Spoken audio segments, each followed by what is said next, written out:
আসসালামু আলাইকুম বন্ধুরা, আপনারা সবাই কেমন আছেন? আশা করি ভালোই আছেন। আবারও চলে আসলাম আপনাদের সামনে শেয়ার করার জন্য। আজকে আর বেশি কিছু রান্না করব না, কারণ ঈদের দিন গতকাল অনেক কিছু রান্না করা হয়েছে।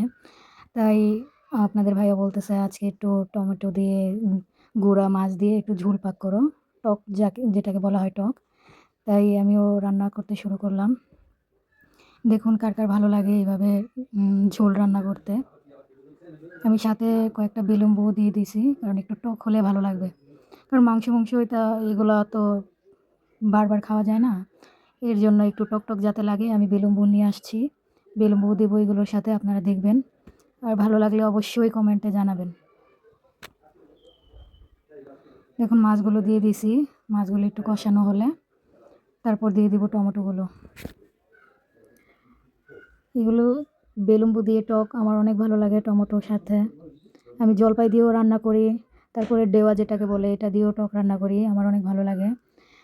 সব কিছু দিয়েই টক অনেক ভালো লাগে। তেঁতুলের টক, ডেওয়া, কটবেল, আমড়া, আরও অনেক কিছু আছে, জলপাই, এগুলো দিয়ে টক রান্না করলে আসলেই অনেক ভালো লাগে। দেখুন কত সুন্দর লাগতেছে।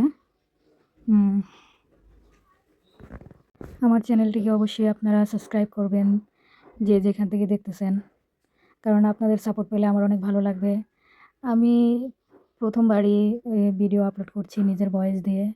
এতদিন আমি আগে আমার যে চ্যানেলটি ছিল দেখুন ফাঁকে আমাদের জ্যামি, দেখুন তরকারিটা কত সুন্দর হয়েছে।